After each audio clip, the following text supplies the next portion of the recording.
will be shining a spotlight on a critical issue that's been plaguing our nation for far too long, which is the chronic underfunding of the Nigerian police force.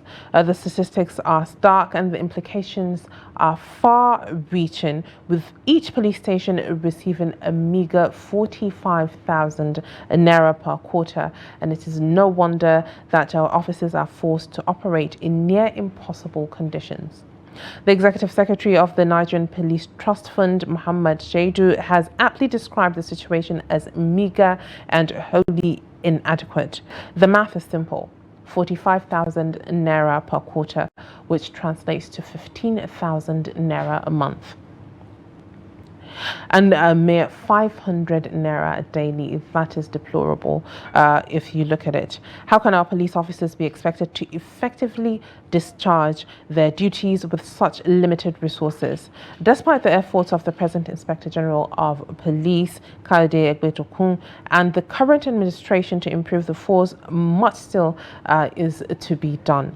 The Nigeria Police Force has been neglected for over 40 years, and it's high time that we address this critical issue.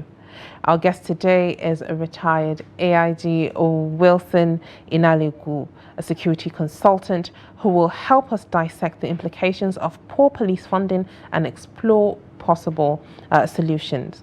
We'll discuss the urgent need for reform in police funding, the impact of inadequate resources of police operations, and potential strategies for improvement. So join us as we examine the challenges facing our Nigerian police force and explore ways to support our officers in keeping our community safe. Welcome, sir, and thank you for joining us. I am actually very excited that you're here, because you have been an insider. You've seen the workings of the Nigerian police force. You know the nooks and crannies, and you know the intricacies of how it operates. So first, I would like to ask, what are the lapses that you have noticed or that you've seen and noted throughout your service years that you think need to be highlighted when it comes to underfunding of the Nigerian police force? Yeah, thank you very much. The Nigerian police force is a critical institution within our national security architecture, because the police has primacy on internal security. And that means your day-to-day life is affected by the work of the police. Do you have a break-in in your home? Are you traveling on the highway? Is there a road crash? Just name it, you need the police. But the Nigeria Police Force has not been able to deliver on her mandate, principally due to funding. The funding of the Nigeria Police Force is very poor.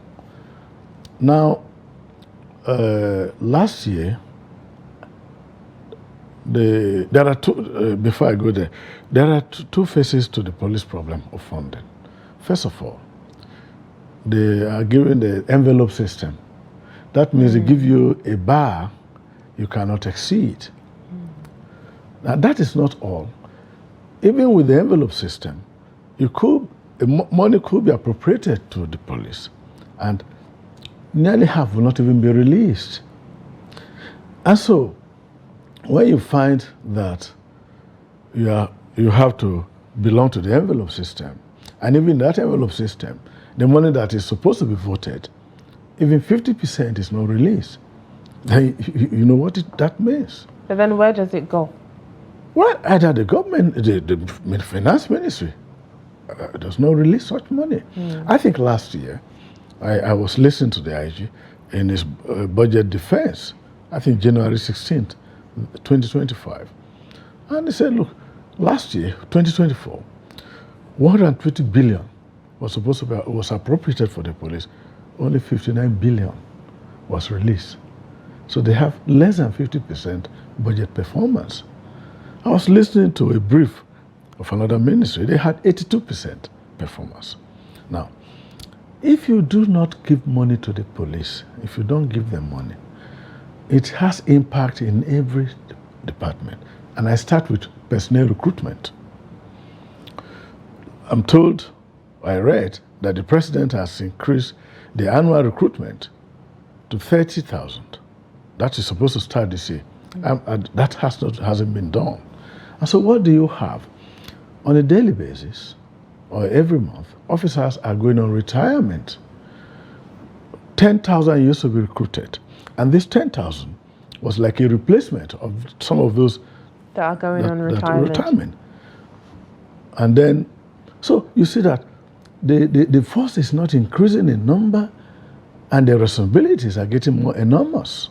And so what you find, when I was appointed to the Nigeria Police Force in 1986, we were working 8-hour shifts.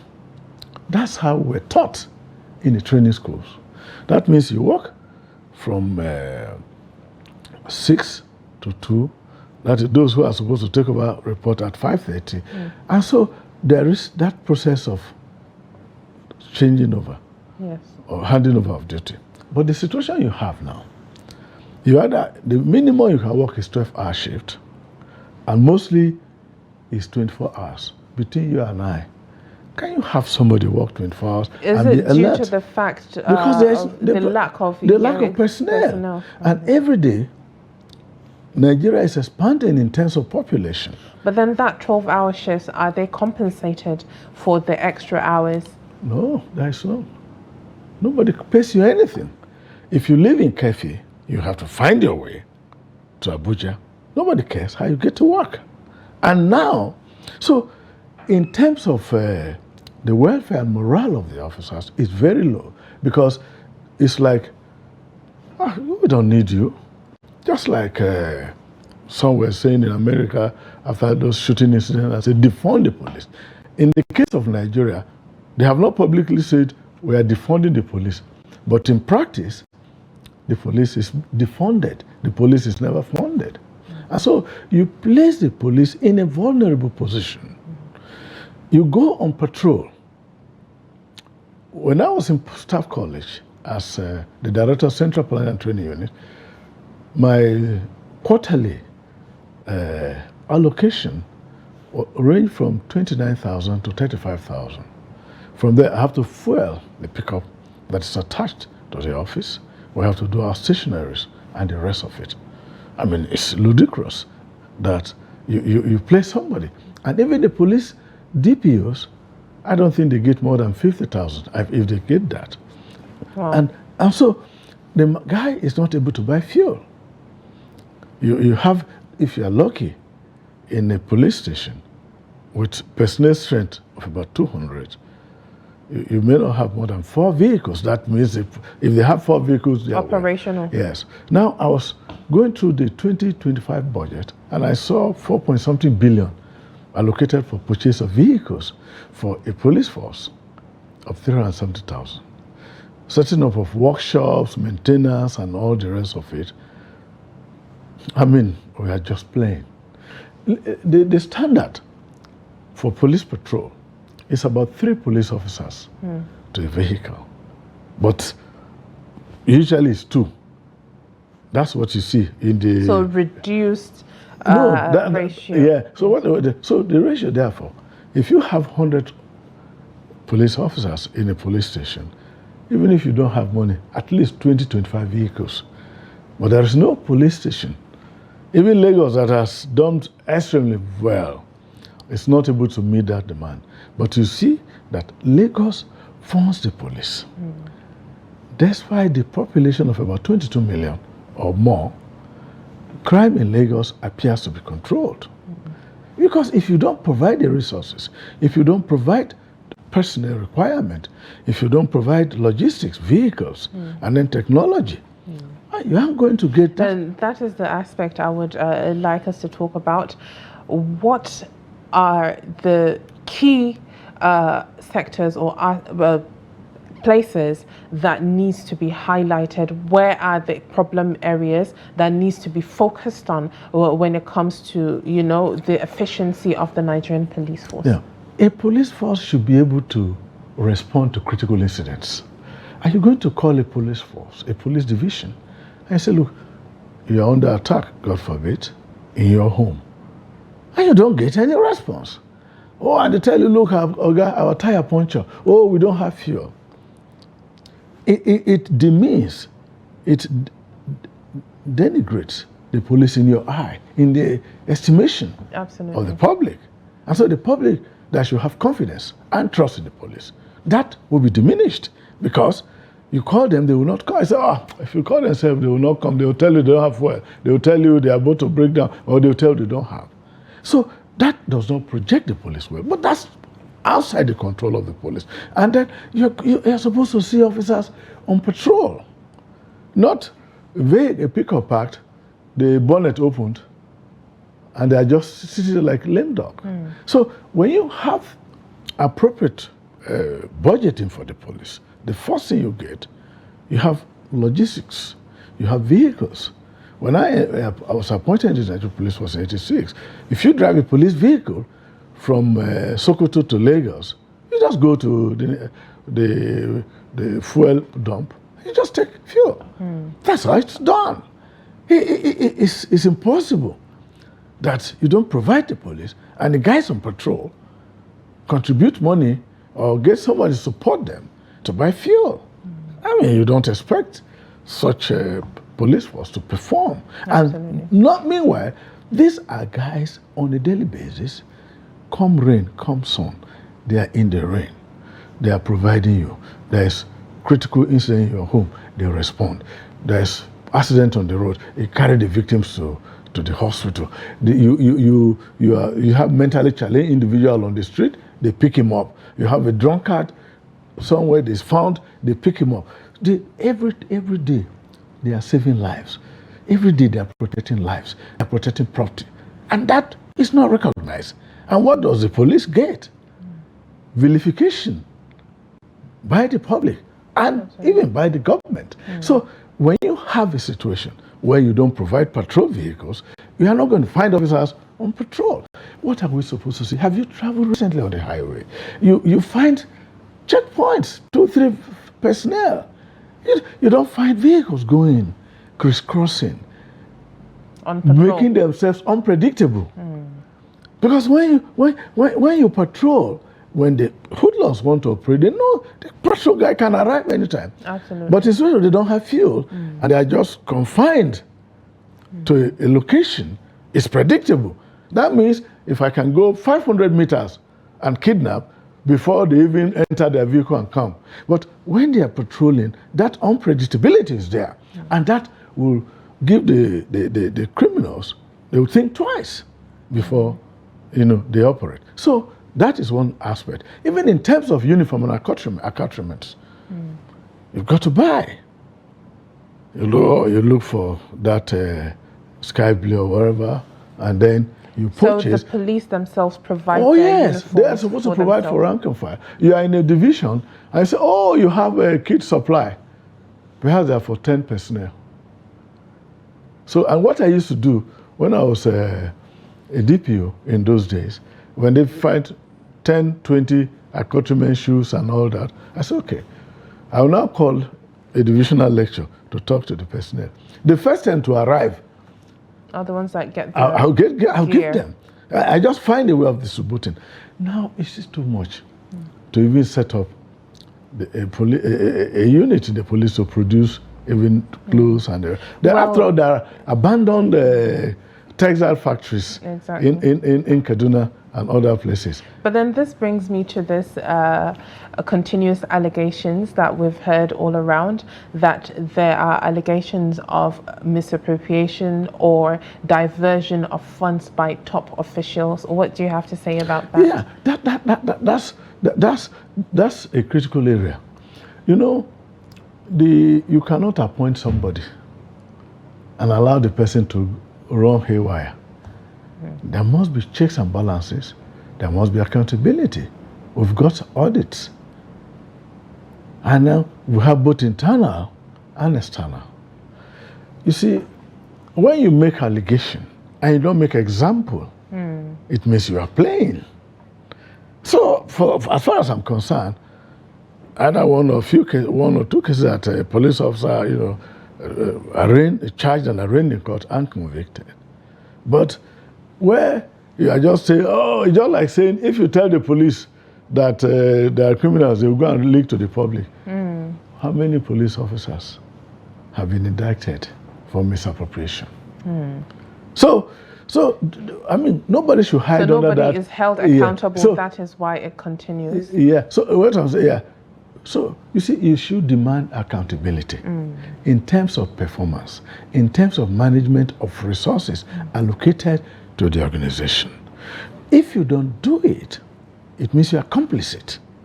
And then you like in other climes, they operate what they call result-based policing or result-oriented policing. That means the police in Ghana division, for example, and you say, look, we're having kidnap. Almost every 6 months, we're having up to 20 kidnap cases. And so, and the local government chairman, for example, we are drawing up a budget for the police. Of course, they don't have any budget for police.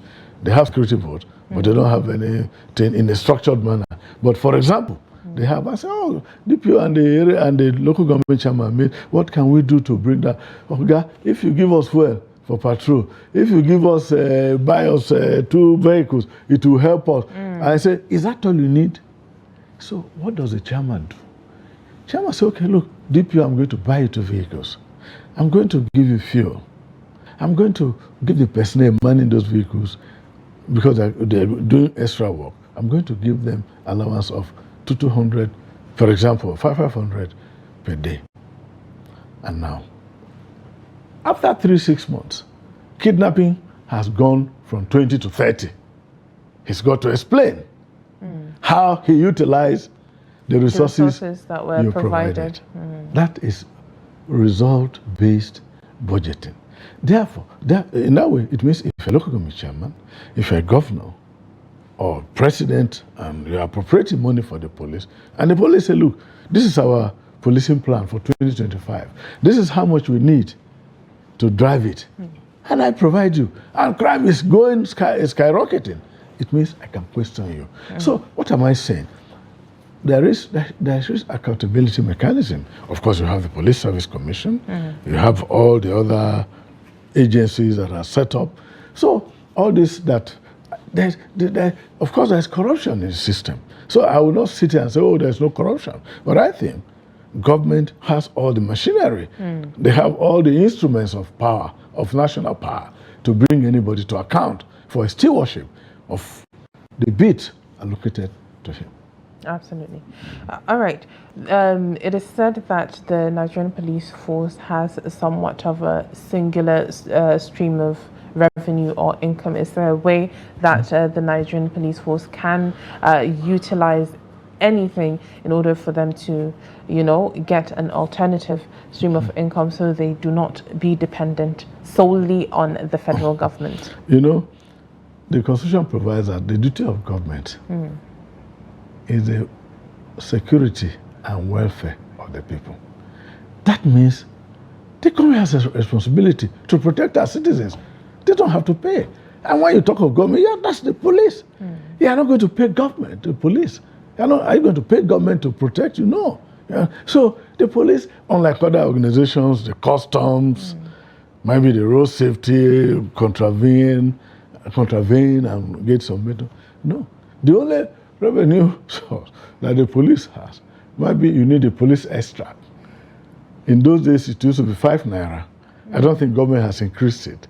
And so you need a police extract, police report, they charge you 500 naira. Actually, it is 5 naira. And so I'm sure by now it should be up to 500, but I know it's 5 naira. And when I was in the FCT, I said, 5 naira. Even a government receipt that you issue is even much more expensive than that. So the police should not engage in generating resources. But we have what they call, why should I forget this? If the police perform ad hoc duty, and like you have a wedding, is this police reward fund? Yeah, police reward fund. perform duty, maybe provide security in the bank, and then like wedding or football match, They're compensated. You compensate. That means if you pay 10 naira, maybe 3 naira go to the police officers, or even, I don't know the other way around. Right, they call it the police reward fund. Okay. So if you perform such, and what goes to government, that is from the bank, from all the services like the special protection unit. If certain percentage go to the officers performing and another go to government, but that's negligible in terms of what we are talking about. All right. Before we go quickly, what do you think the way forward is, and how can the federal government strategize in order to make sure that the Nigerian police force is efficient to its full capacity? The Nigerian police is a competent organization. In many missions, either at Kosovo, Namibia, Sierra Leone, Liberia, just name them, the Nigerian police has always distinguished herself. All that is lacking is government support in terms of funding. The government must see that one, we have to provide more personnel, human resource, training institutions, equip the training institutions. Officers having these training institutions, increase the budget of training institutions so that they can pay them hazard allowance or extra, something to motivate them. Take the police out of the contributory pension fund. Yesterday, an ASP retired. He was calling me, saying, "Oga, please look for something for me to do. Talk to our chairman. I'm still very strong. This 35 naira pension cannot help me." Does that motivate anybody? ASP retired, 35,000. Commissioner of Police, 82,000. How can they make ends meet? How can they be motivated? How can they give their best? When you have a police division that should have 300 personnel and you have only 50, out of the 50, some are used for some specific assignment. How can they protect the division? So the government must look back. I say, look, yes, we are creating Forest Guard, we are creating EFCC, ICPC, and all this. How do we consolidate to have an effective police force? Because if you provide the funding, in terms of forensics, you have the right equipment, you multiply it, not only those in the cities having those forensic support, because homicide can occur at the local government, at the ward level, rape can occur in those places. So we should be able to have those competencies in some of the police divisions so that it can aid in investigation. 2, we should provide vehicles, technology, so that the police is seen as competent. Many police officers from Nigeria are now involved in training police in the West Coast. And if some poor countries can afford to improve the budget of their police, I think Nigeria is in a better position. I was somewhere where after you get your salary, you will get 50 bags of rice as part of your welfare. You will get oil and other things you need to cook. Not during Salah, not during Christmas, not during Easter, but as a regular thing. All right. So the police must be removed from the envelope system, and federal government should investigate why they will vote 120 billion and only 59 billion will be released. How do you expect? And government should be mindful in creating other security agencies should know that if they don't have money to maintain the one they have, why don't they consolidate it? And when that happens, they can expand. Let the officers not buy uniforms with their money. Let barracks be provided. You take their barracks, you build it in a big way that the officers who were there cannot live there again. They have to move to Madala, they have to move to Ikorodu, they have to move to somewhere and travel all the way. And how do they even perform? All right. So government must increase funding if they need and effective. But the police force is very good because they can optimize resources. They are good managers. That's why you have security. In spite of all this, the police remain the best organization in Nigeria. Thank you very much. It was an absolute pleasure to have you here. That was a retired AIG, Wilson Inalegwu. It was an absolute pleasure. Make sure you stay with us for our next segment, where we'll be analyzing our national dailies, and we'll see you in a little while.